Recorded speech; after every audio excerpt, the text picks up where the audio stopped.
Metro Louisville is made up of 26 districts. This podcast gives you a chance to connect with your council member and learn about what's going down in your district. Welcome to the District Download Podcast. I'm Kyle Etheridge, and I have several special guests with me today. I'd like to introduce the Majority Caucus Chair, Councilwoman Paula McCraney. Thank you, Kyle. We'll start with Chair McCraney to learn more about the Majority Caucus and top priorities for this year. Chair McCraney, what district do you serve, and briefly describe it? I am a proud representative of District 7, and it encompasses about 20 suburban cities from Brownsboro Road to Shelbyville Road, and then on the north side from Chenoweth to Goose Creek, everything in between, parts of St. Matthews, Windy Hills, Crossgate, and you go on down to the Goose Creek area. Excellent. So how long have you served on Metro Council? Well, this will be my 5th year. I'm into my 2nd term. I was very fortunate to be reelected, and so it's start of a new season is what I call it. And in every season, there is new opportunities and new ways of looking at things and connecting to people. So I'm excited about this 2nd term. And starting another 4-year term, that's congratulations.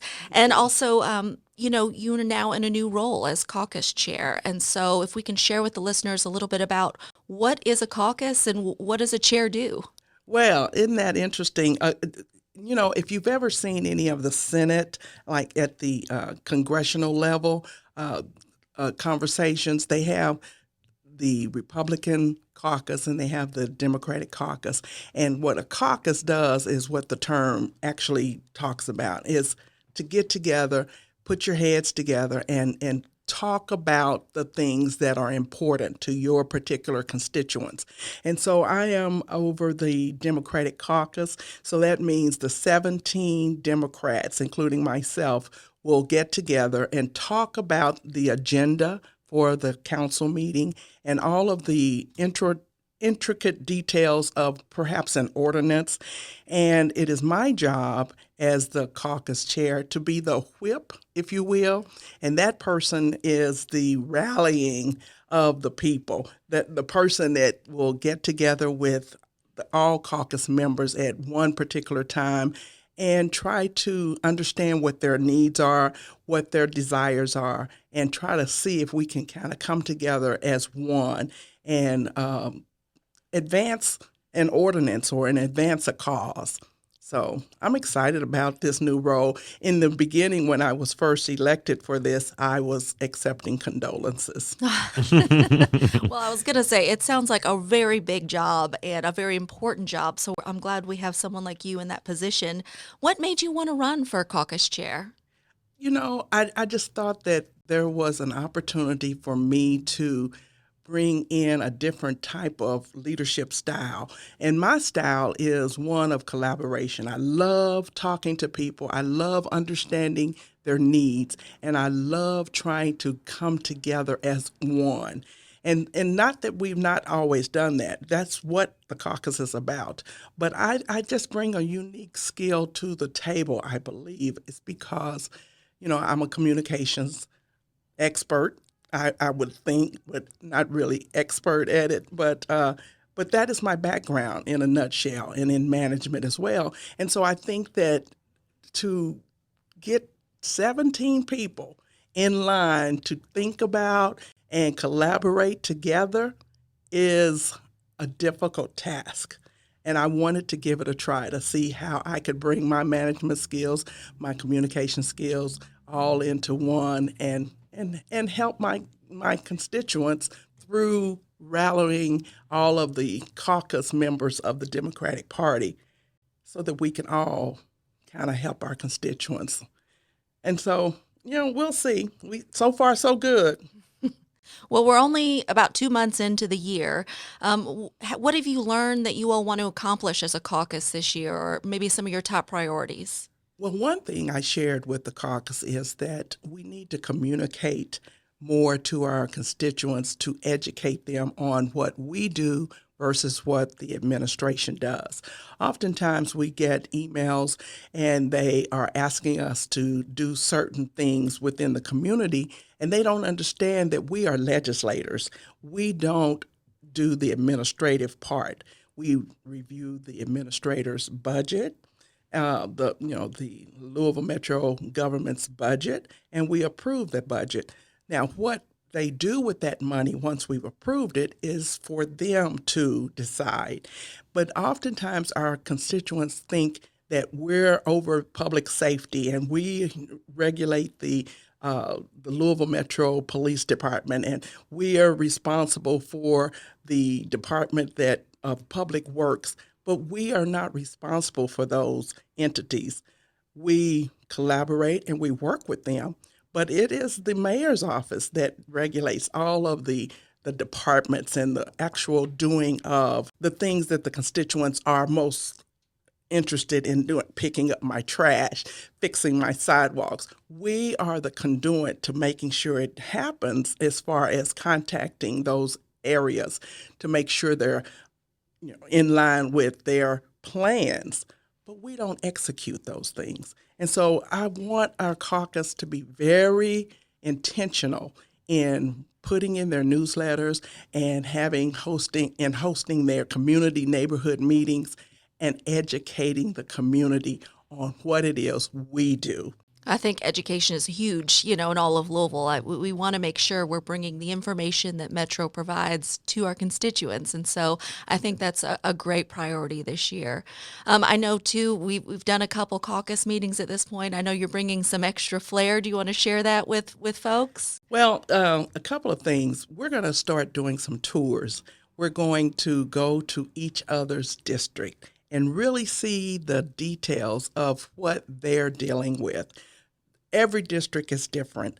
And so when we go into different districts, we'll be able to understand where the budget dollars need to be and how important it is that one district does not lack for something where the other district has. And so I think that's important. We're starting off with a District 5 tour in March, and then we're going to get some volunteers from the caucus to offer up their districts. And we're just going to go and look at the community and understand exactly every portion of this community as best we can. So I like the opportunity to do that. And there are some agencies that we need to visit as well, because as we're looking at the budget, we need to understand where these monies go and how important it is to give to this agency versus another agency. And so the next tour, I believe it will be in May, is going to be with the Affordable Trust Fund. We'll be able to sit with the director there and understand what the trust fund is, and then we'll take a tour of some of the homes that they've built in affordable areas. And I just think that it's important for us to understand what we're doing to approve the budget, to see actually where that money is going, and to understand the programs that are offered by the mayor's office. I think that's such a great idea, especially with as many new council members that have come on this year, educating them and sharing information about each other's districts, as well as what some of these big funding projects do, I think is going to be vital. So you'll be surprised to find out that all of us who are here, been here for a while, all of us have an opportunity to see other people's districts that most of us have never crossed into 3 or 4 other districts. Right. And so I'm excited about that opportunity. And then we'll have the actual council person to be the tour guide. They should know their district better than any of us. And so that's going to be exciting too. And then the camaraderie from all of that is just going to be fantastic. I agree. I think that the more that you all get to interact with each other, the closer you'll be, and you'll be able to work on legislation more cohesively. So that's correct. I think these are all great ideas. So this is the fun part. Do you want to share a fun fact about yourself before I turn it over? Did you know that I was Miss Black Oklahoma State University in 1981? Oh my goodness! Congratulations! I know. A lot of people don't know that. I mean, I don't go around telling that, but that's certainly something people don't know, and a lot of people don't know that I am a licensed minister. And when I didn't know tell that people either. that, well, and I hope that when people find that out, they're not surprised, like, you? No. So, yeah, those are two things that people mostly don't know about me. Well, wonderful. I'm learning new things right now, too. If you are in agreement, please say I will. I will. I am excited to interview our newly appointed councilman. As you know, a few weeks ago, Metro Council elected 2 new Metro Council members to represent District 3 and 6. They are joining the Majority Caucus. So we have Councilman Phillip Baker. And just to start off, tell them who you are, what your district is, and where your district, borders. Well, ultimately, I'm a husband and a father of 3, Phillip, Peyton, and Preston. And I am in the heart of what I say, Louisville. I love District 6 because it simplifies what Louisville is. I mean, we may have someone on Section 8, and we may have a millionaire next door. Then we have a working class family and college kids across the street. You have several religions, several ethnicities, several sexual orientations, and we all come together to be part of District 6. When we talk about the area of District 6, we have the Germantown, Paristown area. We swing a little bit into Shelby Park. We snake our way through downtown. We are entrenched in the heart of it is Old Louisville. We come around somewhat in the U of L area, and also we have South Central Park that's also in our district. And then we come up to areas like Park Hill or 22nd and Wilson, and it's just a true melting pot of what Louisville is and what Louisville can be. And so my aim is to kind of bring us all together. Again, you heard me say a couple weeks ago when I got the appointment about bridging that gap between the community and local government. And I appreciate ideas as yourself touring each other's district, and that's essentially what I would like to do at my area of District 6, making sure that all parts of our district are informed, educated, and that we all are in service to one another. Well, that is exciting. And it's exciting to hear you talk about your district, particularly because it appears that you really know that district. Now, we just recently went through redistricting. Mm-hmm. So how hard was it for you to learn all aspects of your district, the boundaries? Our district is in this strange area where no matter kind of how you redistrict it, the problems and the issues are still being addressed. So in a previously before we redistrict, it was we represented California and Victory Park. Now with the new district redistricting, now we services similar areas as up in Park Hill, or from a social economic standpoint. Again, Old Louisville has always been part of District 6, but then we have developing a new exciting economic development that's happening in Germantown, Paristown. What a lot of people have attended Paristown Point. So if you haven't been there, I advise you to go. And then we've always been close to downtown. So District 4 has always been our brothers and sisters. So, when it comes to economic development issues and all kinds of things. So it is different streets, but a lot of the same song and a lot of the same dances that we have to do within the district as far as addressing issues, whether it be affordable houses, homelessness, public safety, some of the same things that we all are facing. Okay, so I hear you say you lost a couple of areas, but you gained some similar areas. Similar areas. Okay, so tell us a little bit about yourself. You did say you're a father of 3 and a husband. Yes. So talk a little bit about your personal life and what you do if you have a side gig or a main gig. Yeah, so I'm also within Jefferson County Public Schools, where in Louisville, we know they serve over 100,000 kids. And in my role, I am not a teacher. I am a family resource coordinator. And if anybody knows what a family resource coordinator does, our main objective is to remove barriers so students can have their success. I essentially want to bring that same ideology to Metro Council, where we continue to remove the barriers so people can see the vision that they can grow. And that's truly who I am. My grandfather who has a school named after him in Eastern Kentucky. He kind of started this journey for our family. He was born in 1922, had no education, joined the military, signed his name with an X. But when he was laid to rest, the community galvanized around him. His name is Reverend Henry Edward Banker Sr. He has a school, Baker Intermediate, that's in Winchester, Kentucky. And so following in footsteps within my own family, and also I want to take time of giants like you.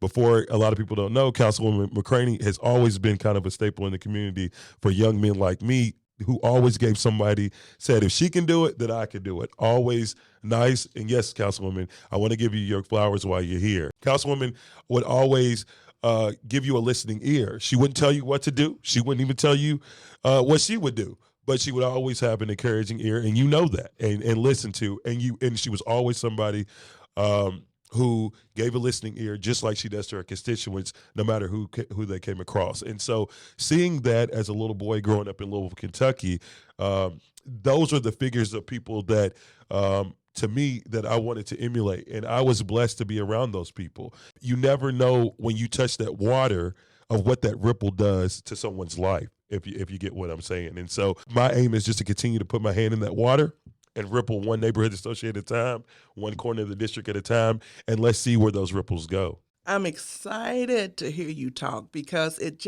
exudes the confidence that you have and the deep-rooted sense of service. Mm-hmm. So tell me, have you always wanted to be on Metro Council, or was it a distant dream, or was it something that just happened, an opportunity, and you thought, I can do that? I love that question. And again, I always will be transparent. I always saw myself in service, in a capacity. It's actually all I've known. I talked about my grandfather, but anybody knows my parents are deeply enriched in service, as well as my siblings. And so I always will continue to chip away, no matter what that opportunity looked like. I'm a man of faith. And I believe that the man upstairs decides that, man or woman decides that. But I want to make sure that no matter what the opportunity, that I always continued to walk into whatever door that was open to me. So whether I was elected or not, I was going to continue to be in service. Whether it was in this capacity, I was going to continue to be in service. And so whatever that looked like, no matter who I could get in front of, I was always going to beat down that door and say, hey, this is my community. I want to take up that mantle of being in service. So, and just so happened, it be in the capacity of Metro Council District 6. And I'm excited. I'm excited what's to come. Well, I'm excited for you. Yeah. You have quite big shoes to fill. Absolutely. As we know. However, it can be done, especially with the passion that you bring to the table. You applied for the job as it was vacated. Yes. And during the interview process, you heard us ask if you were interested in running for the seat and keeping the seat long term. Some interviewees were not interested in long term. Yes. They just wanted it to be a placeholder for them until someone else was selected and run for the seat. Were you interested? Absolutely. If the voters decide, I'm all about people having the voice. And again, whether I'm in the seat or not, I'm going to continue to serve. What are two of your top priorities for District 6? Well, I have several priorities, but the two most, I just want my seniors in my district to know that someone's advocating for them 24/7. That is my number one top priority. We have several in our district senior living facilities, and I love to call them out by name to let them know that I'm thinking about them, whether it be Trayton Oaks, Puritan, St. Catherine Court, Hillebrand House. We have, the list goes on, and if I left you out, charge to my head and not to my heart. We have so many areas, Baptist Towers, where our seniors are being ignored. I'm a grandson. I deliver, through my employment, I deliver food to our seniors during COVID when I know what the fight looked like to get you your vaccines. I know what you go through. I know the facilities and conditions that you see in. I'm a child and a product of this neighborhood, and that is always, we can never go forward if we don't take care of what came before us. You know, there is a reverence in that, and I am fully understanding of that. And the second is the youth. it doesn't take long to turn on your TV. Now, you can say, hey, I'm sensitive because I'm in the school system, but it smacks me in the face every day of what our youth are going through. And I don't care whatever youth that you can point to, they shouldn't be thrown away. And because the 37-year-old Phil, it wasn't the 9-year-old Phil. The 37-year-old Phil is not the 16-year-old Phil. And all youth, if you're listening, you have value. And you get to decide, and it's still time for you to be whatever you want to be. And so I take a level of joy with my employment and hopefully within this position where I can see somebody start here and up here, because there were people like Councilwoman McCraney that saw me as a snotty-nosed little boy and be a colleague. And so that's what I see, and that's what my vision is as far as those two groups. Well, I'm going to take a little point of privilege here because you are with JCPS. Go ahead. One of the board members asked the superintendent to get a study done or come with a plan for metal detectors. Absolutely. So what is your view on that issue? Yeah, so my view is I'm about measurable outcomes. And so I think what the board member is requesting is a valid point. I think that we need to look at everything that we can get in our tool belt, whether it be metal detectors, to address public safety. Because not just on the streets, but a lot of things that are happening in the streets. You can turn a blind eye all you want. Sometimes a lot of this is happening at schools. I mean, look at the amount of teenagers who are stealing cars due to the Kia challenge from just a TikTok challenge.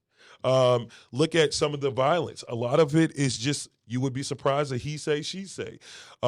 The structure of how that we lay out. I think that just like I'm being held accountable, I think our district needs to be held accountable and needs to provide an answer to what that looks like. I have not seen that outcome, so I would love to get that, to make to look at how it works in other schools, how it looks like in other cities. But I do want to say that every question is a valuable question, and that whether it be a board member, a parent, a community member, we should be asking those questions. Should we have metal detectors? Hey, we need to look into it because we all have children, nieces, nephews, and the public school system serves majority of households. So to answer your point, I would love to see what the measurable outcomes come from that. If it's a positive, if we can justify this improved safety at this level of degree, absolutely. But I don't want to say an answer and just say, oh, well, it doesn't have a measurable outcome. It's a flip of a coin. Then we can redirect. Well, good. I'm interested in hearing about that. Same here. So let's pivot back Okay. to Metro Council. Yes. As you realize, we are all representing our particular districts, but as a whole, we represent the community. Yes. So what is one thing that you'd like to work on for the entire community? Okay. Well, I want to do everything that I can, and I said that in my interview a couple of weeks ago about public safety. Whatever I can to work along from districts 1 to 26 to make sure that we can keep Louisville safe. I think that's a general consensus cry of people just wanting to be able to walk down the street. They want to send their kids to college. They want to provide a good family and be able to not let an outside entity interact with that. So whatever I can do in bridging that gap, absolutely, public safety will be the number one. There are other issues that I would love to work with other councilmen, whether it be affordable housing and addressing our homeless issue, or homeless or houseless issue. And then also there are addiction issues that we have, and that points to health and wellness. People have a right. Addiction is real. And if anybody can pump their chest on, well, you should have, that's their problem. We can't ignore that. People, I'll speak for myself. I've dealt with addiction in my own family, not with myself, but I can have compassion. One of Louisville's mantras is being a compassionate city. And so I want to be compassionate to those, see how we can support that, see how we can have preventable programs that people don't have that way, make sure that they can get back on their feet. And so, again, I don't want to come across, because I have a strong personality as a bull in a china shop. My plan is to work with my colleagues to see a greater Louisville, a better Louisville. I want to work with Republicans on the other side of the aisle. I want to work with the caucus chair. I want to support the caucus chair so she can get a job. I want to support the visions and the labor and the economic development in others in other districts because I get it. I just want to lock arms, get the work done, ask the right questions, and have the right energy and the temperament to get it done and come from a level of support. Thank you. That's very good.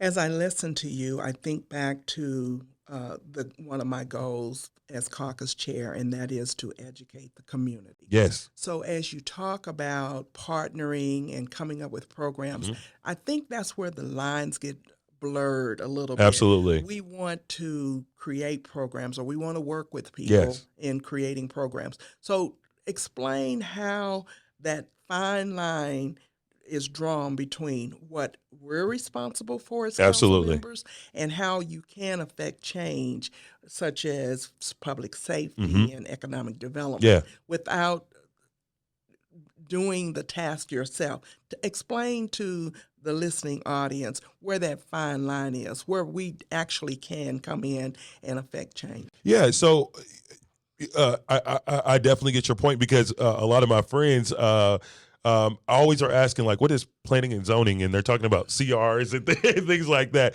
So one thing is I want to hold myself accountable as being as knowledgeable as I can. I know it's kind of cliche to bring up Barack Obama, but one thing that I admired about him was that he never talked over my head. And so if there's anything that I could grab for him and give to my constituents is making sure that I can sort through the big piles, break it down in a way that's digestible, and then be able to let you execute to make it happen. Whether it is that bringing somebody from inspections, permits, and licensing to a neighborhood meeting, making sure that, hey, if we need the county attorney to break down a particular planning and zoning issues and what we can and cannot do, making sure those that have questions that they can get those answered. And then also doing the behind the scene work. If someone, if there's something that's not in my wheelhouse, but it's something that I have time for, saying, hey, here's the documentation on how to get that permit. And this person can support, and hey, that's not in my district, but hey, why don't you call District 7? And she has a great LA and she's a great woman, and going behind and saying, hey, you might get a call. So any way that Metro government any way that I can support Metro government in that capacity, providing resources, it goes back to the education, because like you said, when I surveyed a lot of the, look, I have about 13 neighborhood associations alone in Old Louisville. So some of the support was an education thing. I mean, how do you get a speed bump? How do you create a neighborhood association? What does a neighborhood block watch look like? Things that are simple questions that don't necessarily come from my office, but we can provide you resources. We can direct you to the link. We can direct you to there. Hey, I can drop off the form. I can connect you. Hey, call this person. The things that we can do that can remove the barrier so our districts can have success. That is incredible, especially with you being in the office, some weeks long. Yes. And so I think you're well on your way to doing great things for District 6. I'm very happy for you and very proud of you. And I can tell you that there is not anyone in this building, there's not one person that you would find that wouldn't want you to be successful. Yeah. So ask the questions that you need to ask of us, and get all the knowledge that you could possibly gain during this time. But do you, because I think you are well on your way to being successful in District 6, and they're very fortunate to have you. That means a lot. Thank you. There's a lot. And never get discouraged. I know that there's a responsibility. There is a reverence to this position, and I know that people are watching, and we all have the same goals, and that is for us to come together, collaborate, and to see a greater Louisville and make a better world for our kids. So, well, one thing that I always say is that people don't care how much you know until they know how much you care. And I care. And I think you do. Thank you for today. It's been incredible getting to know you more. I have admired this particular councilwoman from afar for at least 5 years. and I am now getting an opportunity to work with her more closely. It is the Vice Chair's first time on the District Download podcast, and so I'm welcoming her today, and thanks for your partnership in this thing we call caucus, and welcome to the podcast today. Thank you, Paula. Well, this is Councilwoman Cindi Fowler. Tell us about your district and how long you've represented this particular district. Well, District 14 starts at Greenwood Road on the west side of Dixie Highway and goes south to the Gene Snyder, and then all the way to the Salt River. But at the Gene Snyder, it also goes on to the east side of Dixie. So I've got a pretty large area. Yes, you do. Yes. How long have you represented District 14? 10 years. 10 years already? ma'am. Has those years gone by quickly, or? Yeah, they've flown. They've They flown really by. have, yes. My goodness. So what made you want to run for Metro Council in the beginning? Well, it was a couple of things, but mostly that I saw needs within my district that weren't being met. So, Yeah. Well, isn't that the right way to get into public service? You see a need and you know that, I can give it a try to fix that particular need or address that need. Right. And that is what you have been doing. Ever since I have come to the council, I have noticed your passion. And you have, to me, I've always seen you serve as a committee chair. And you brought some passion to that chairmanship in parks and sustainability. And now you're chairing a different committee. Tell me about that. it's government accountability. It's a new venture for me, but I'm looking forward to seeing where it goes this year. Yeah, there's a lot of great things on the horizon, especially in government accountability. Yes. And I don't think we could hold each other accountable enough. And so to have that particular committee is important. So tell me about caucus vice chair. How does a vice chair support the chair of the caucus? Well, I think basically it's just making sure the personnel committee runs smoothly and those personnel needs are met, basically, for the caucus personnel. Okay. When you think about a caucus, what does that mean to you? Well, that's a lot of colleagues.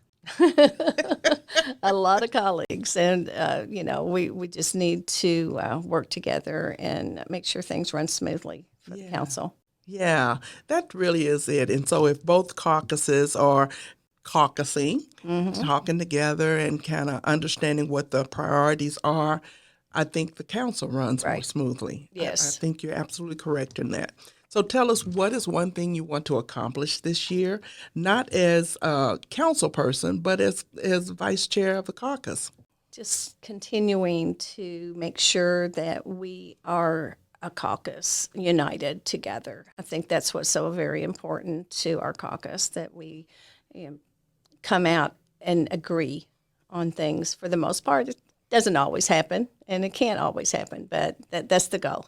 Yeah, and we have 17 people in our caucus, and getting 17 people to agree on one thing all the same is virtually impossible. But what I like about the opportunity is that we can talk amongst each other and agree to disagree, Right. and to agree that this is important to the overall conditions of our community, and therefore come together to say, this is how we're going to move forward. Right. And so I like that, and I'm looking forward to working with you more closely as this year goes by and seeing what our colleagues have to offer. Before we go, I want you to share just a little bit about yourself. 2 things we don't know about you. I like to quilt.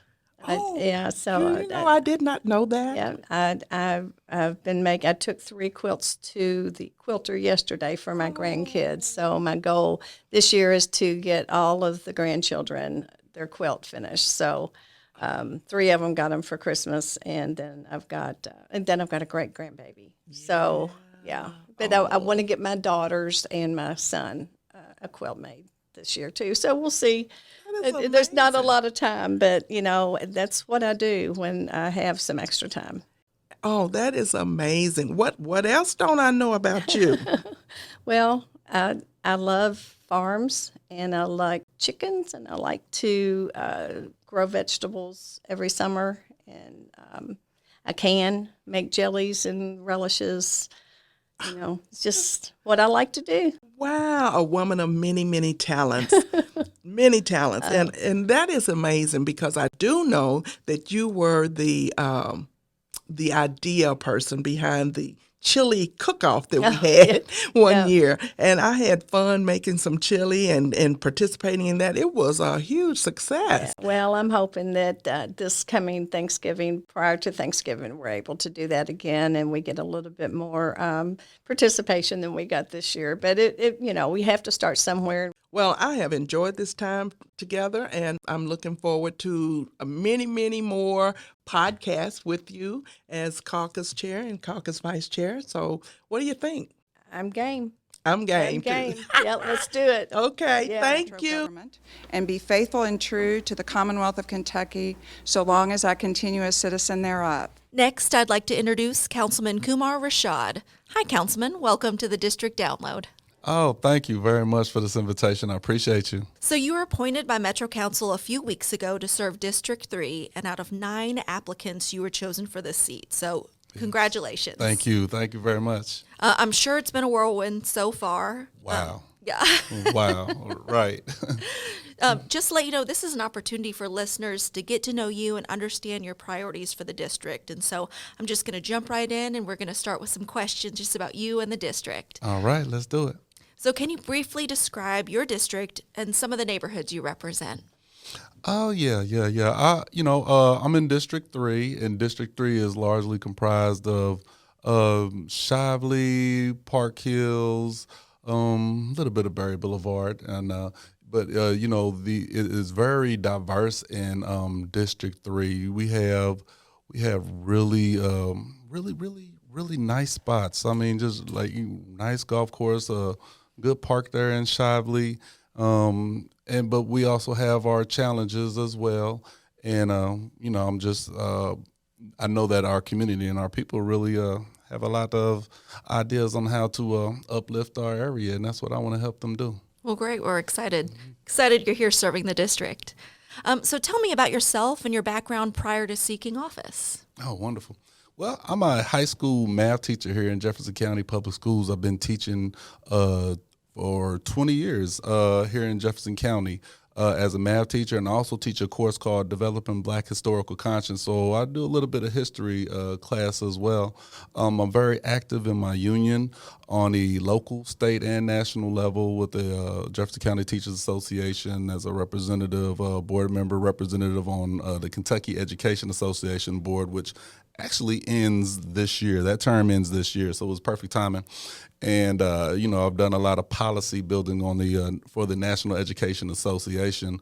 One of which was actually featured on their on their article NEA Today front page with the work that I've done in recruiting teachers of color. I started that here in Louisville. It grew to a statewide, and now it's national with the NEA. So I'm very, very proud of my participation in all those organizations and working with policy. I think that's one of my main attributes that lends itself to this work that I'm doing now. Great.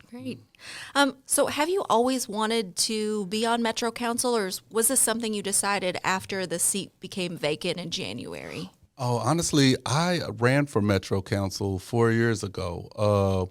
Before the redistricting, I was I'm in the same house, but that district was part of District 15, which of course touches District 3. Mm-hmm. So I ran for that, lost in the primary to Kevin Triplett, who took the position, and I find that same yearn to serve my community in Louisville.